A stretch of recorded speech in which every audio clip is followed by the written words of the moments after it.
Hi, I'm Megan. Welcome to today's live reading of The Guardsman by Cat Treadgold. Part 1, Chapter 1. It was 7 o'clock in the morning, too early for Teresa O'Connell, who was a drag yourself out of bed at 8 and wake up over the course of 2 strong coffees kind of gal. Nor had she been sleeping well. In Seattle, it was 4 in the afternoon. Very confusing. Though the visit to Jerusalem was 3 days in, she still felt walloped by jet lag. Fortunately, according to the hotel's receptionist, the David Citadel Hotel was only a 7-minute drive from the Mahane Yuta market. She could complete her fool's errand in under an hour, allowing her to return in plenty of time before the group departed on the tour of the old city and the western wall at 9:30. If her bear hunt proved to be a wild goose chase, she could take a moment to savor an espresso at the Cafe Rafa over a copy of the Jerusalem Post. The moment she slid into the back seat, Teresa regretted hailing her own cab. The driver was young and intense and openly ogling her. Start with Omar Sharif, thicken the neck and eyebrows, shrink the eyes and bring them closer together, and you had this guy. Or maybe it was just the oily smile that repelled her. Hello, she said. Do you speak English? Yes, he replied and continued in a thick accent. I can take you where you need to go. Believe me. His caterpillar eyebrows did a little mating dance. I certainly hope so. She kept the tone of her slightly husky voice, tart and no nonsense. I happen to know that the Mahane Yuta market, the Shook, I think you call it, is only 7 minutes away. Please take me there directly. Cafe Rafa. His laugh was a nasty chortle. I know better cafe. This one too common for Sharon Stone. I like you in Basic Instinct. She chuckled in spite of herself. She bore scant resemblance to that actress other than the blonde chignon. If only she'd worn a scarf and a caftan to conceal the rest of her, instead of the white capris and Robin's egg blue silk blouse. She fastened the top button, even though the neckline was hardly plunging to begin with.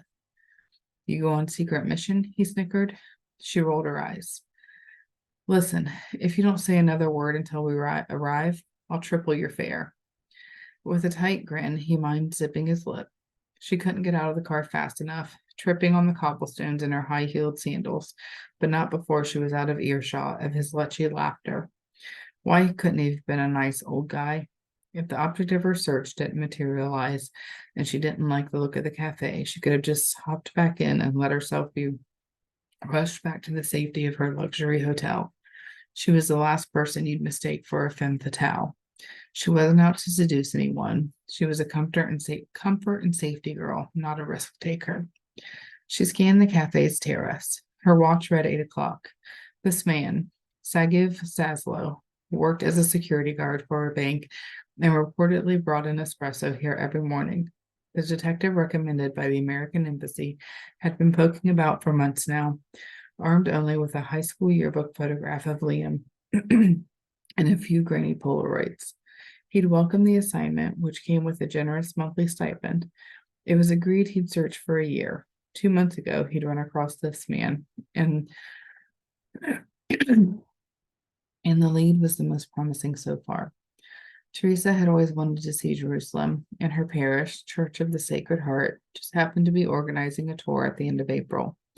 Not that she attended Mass except on Easter and Christmas Eve. Good Lord, was that him? How could it not be? In profile, he was a dead ringer for Duncan, who had discovered he had a daughter who had a missing twin brother a year and a half ago. Longish, straight, raven black hair parted at the side and falling across his forehead like a horse's forelock. Slightly aquiline nose, full lips, golden skin. As if sensing eyes boring into him, he whipped his head around to meet her gaze. She gasped. The newly revealed cheek and brow were freckled with purplish shrapnel scars the size of raindrops that didn't detract from his startling good looks. Rather, they gave him a dashing, piratical air. The only person she knew with eyes like that was her sister-in-law. Allie, she whispered. His hostile cobalt blue eyes widened in confusion. Such an unusual color. deeper set than Allie's and unmarred by the explosion that had supposedly killed him 3 years and 4 months earlier. The detective, Ephraim Hadid, had been convinced that the man he had confronted here was Liam, though he hadn't admitted to being Allie's brother or followed up with Ephraim after pocketing his card. So Teresa had concluded it had been a false lead. Now she had no doubt that, against all odds, she was looking at Liam. He reminded her of a jungle cat, a panther maybe, with that smooth, shiny black felt, afraid of nothing but wary, or simply determined to be left alone. Unaccountably shy, she averted her eyes, slipped inside the cafe, and ordered a double espresso. The stout, middle-aged woman at the counter tried not to stare as she gulped it down. "I'll take another," she said, still adjusting to the time difference. "Ah," was all the woman said. Girding her loins, she took the cup outside. The man had gone back to reading his newspaper. She was not cut out for this. She wanted to go home. It would have been different if he weren't so outrageously handsome.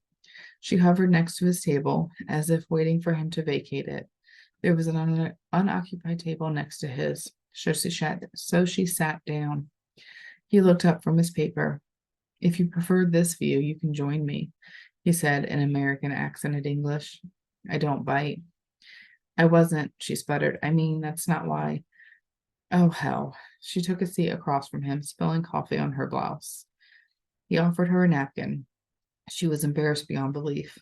"Thank you," she muttered, blotting the stain too hard and popping the top button of her blouse. He leaned down to pick it up at the same time she did, and they knocked heads. His deep, easy laugh calmed her fears. "Who are you?" he asked, as if convinced he was the target of a practical joke. She was still recovering her dignity, but his laugh was so genuine that it was difficult to take offense. "I'm Teresa O'Connell. You?" "Zagiv Zaslow." His lips quivered with amusement. "Sorry about your blouse." "Not your fault. Silk isn't the best travel fabric. And tourists usually wear more comfortable shoes." "Sorry, couldn't help but notice." She had planned to wear flats, but on the slim chance he turned out to be the object of her search, she wanted to look her best. "Your name doesn't sound very American." "I'm not American." "Now, if you told me your name was Liam," he grew still. "That's not a name you just pull out of the air. In Israel, anyway." He folded his hands in front of him, waiting for her to continue. They were large, graceful hands with long, tapered fingers. The backs bore more faint shrapnel scars. His skin was a golden shade similar to Allie's, only darker. Must be all the sun here. "I've been looking for Liam. His sister married my brother." He didn't answer immediately. Finally, he said, "Ah, yes, I met their detective. I've been mulling over what to do. Now, I suppose you've decided it for me." He might have been making harmless small talk. "How long have you known about Allie and Joe?" "Ever since the news of the wedding hit the press. This isn't some remote island, you know. We have Wi-Fi and everything. I saw the stories online, but I'd let go of all of that." He stared off into the distance.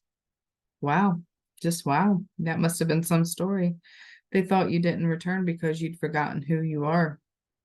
He exhaled a long, weary breath. "I know who I am. It's true that I don't remember the day the terrorist attacked or a month late or a month after when I was in an induced coma. All I know is we were at a cafe. I assume I left my coat on the back of a chair while I went in search of a WC. Did Allie get my message?" "The toy soldier?" "Yes." "Was there supposed to be a note included in the package you sent?" "She never stopped believing you were alive. Said you always told her to soldier on." He nodded in a self-satisfied way. "I knew she'd get it. Didn't think a note was necessary. After I emerged from the coma and got my bearings, I wanted to send her a message so she wouldn't worry. She's my twin, you know." He paused and his gaze seemed to turn inward. "She's had a rough couple of years. I'm sorry for that." He abruptly directed his laser-like gaze back at Teresa and her breath hitched. "Where are my sister and her new husband now?"